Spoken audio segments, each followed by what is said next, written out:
Hi everyone, we are G7T9. I'm Katrina and my group members are Tiffany, Sichuan, and Mindy.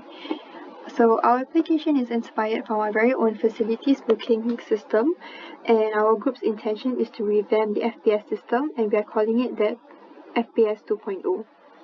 So this presentation, I will be talking about the problems my group is trying to solve and how we managed to overcome these problems through our application design. So we have broken down into three main problems we found from our current SMU FPS. The first one being that the overall user experience when users navigate through the FPS system to book a facility. From that, we found that the FPS could be more intuitive for students to use, as the current FPS only gives a general and a bird's eye view of the entire facilities that users can book.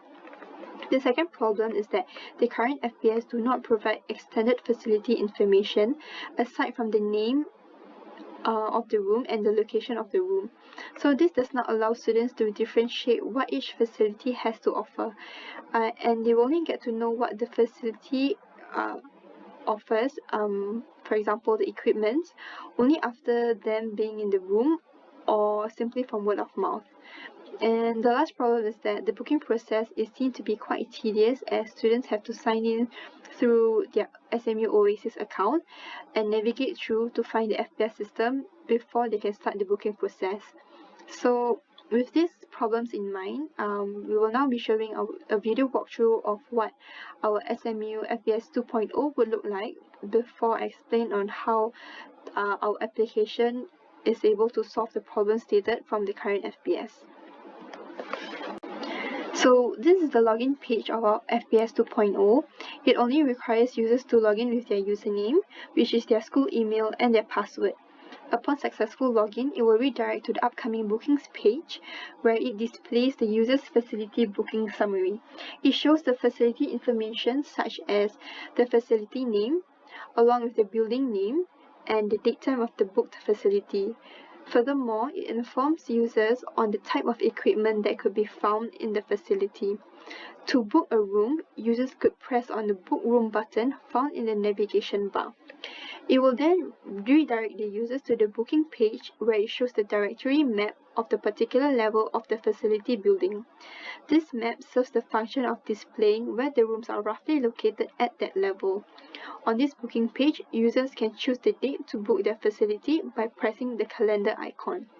After which, when the user clicks on the particular room on the map, it will automatically show the availability on the table below. Green indicates that the room is available, while red states otherwise. So to book, users simply have to click on their preferred time slot and click on the checkout button. To confirm, users have to then press on the confirm button.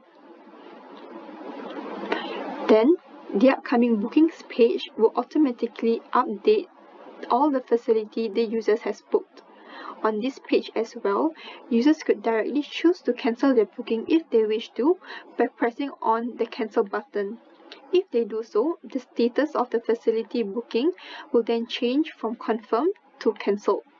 On this page as well, users can also get the exact location of the facility building. When users click on view, it will show where the room is on that particular level. Furthermore, when the user clicks on the show map button, it will give a Google location of the facility building. And when users clicks on the get direction button, it will open up a new browser for Google Map to allow users to get directions to the facility building. Users simply have to input their current location. So for FPS 2.0, we use MySQL to store all of our data. So the data includes the information, facility booking information, such as the start and end time of the booked facility, along with the status of the booked room, whether it is confirmed or whether it's cancelled. It also stores data of each facility room, such as the room name, the room type, whether it's a seminar room or a JSR. It also stores information such as the building name and the equipment found in the room. Next, for our external API, we use Google Map API. So we integrated Google Map API using our API key to give the exact building location of the booked facility, as well as provided Google Map to provide directions to the building. So this shows the database using MySQL. So with that, the first problem our FPS 2.0 is able to solve is the overall better UX design for students. So the overall design of our application ensures that the process is usable and useful by making our FPS 2.0 easy to understand, given our straightforward findable icons and buttons to help students navigate through our application. So firstly, our login page uses Bootstrap and CSS for its styling. CSS was used to input the background image and also the font styling and size, while Bootstrap was used to create the login container. The upcoming bookings page uses CSS to style the navigation bar and the buttons and also the background color, while Bootstrap was used to create the container table with the hover function. Next, the school layout page. It uses CSS and Bootstrap for the design and ensure that it is consistent throughout the whole application. It also uses JavaScript to monitor users' cursor movement, in particular the click on the button to get directions and the show map button, which will then initiate the opening and closing of the modal, which shows the Google map. Also, the JavaScript is used to create the new Google Map to get location of the building the user has booked. Lastly, the Google Direction page uses JavaScript for the Google Map and the Google Direction function. So the second problem we solved was the provision of facility information. We felt that this feature is important so that students can differentiate what each room has to offer.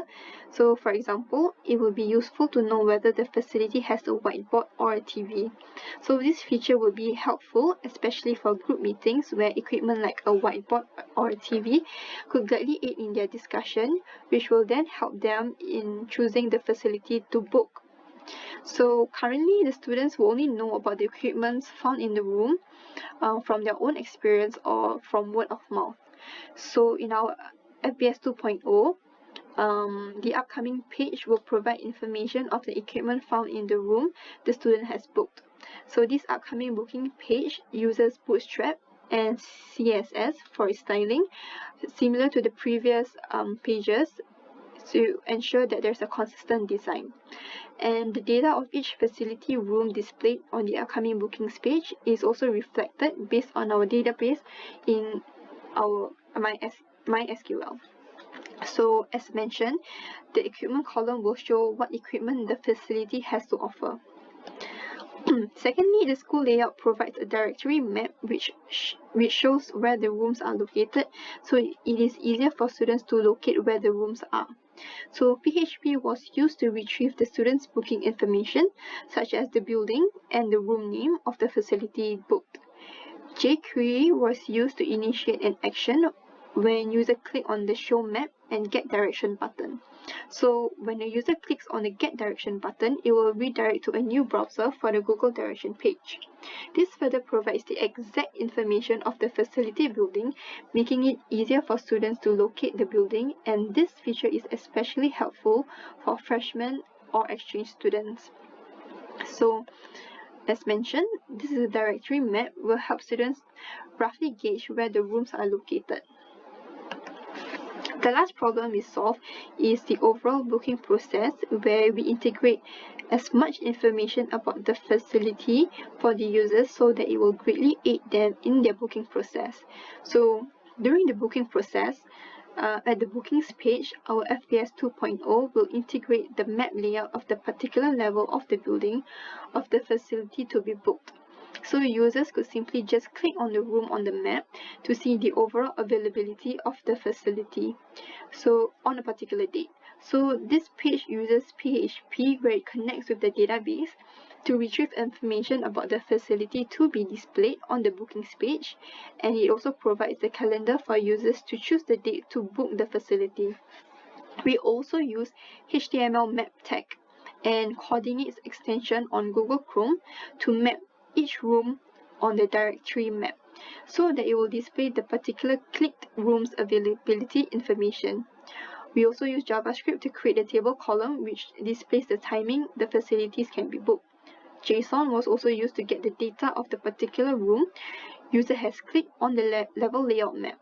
So when a particular room is clicked from the directory map, JSON will be executed and will insert a table row with the facility name and its timing availability that the user has clicked on. Design-wise, we use Bootstrap's container to display the room's availability, and we also use CSS to style our checkout button, and color change for event listener actions, and also the overall styling of the modal, which shows the room availability. And the last problem we solved is the overall booking process, where we made it more easy to navigate and also to confirm or cancel bookings. So upon successful login, the student will be redirected to the upcoming bookings page, where it shows the list of facilities that the user has booked. On the same page, the students have the option to cancel the booking by clicking on the cancel button. This page uses PHP, where upon successful cancellation of booking, it will be reflected on the upcoming bookings page, where it automatically updates the status of the facility booked by showing that it is cancelled. So to cancel, students can just click on the cancel button under the view cancel column, and then the status will be updated accordingly. So this concludes the overall function our application FPS 2.0 has to offer. And with that, I conclude our presentation. So thank you.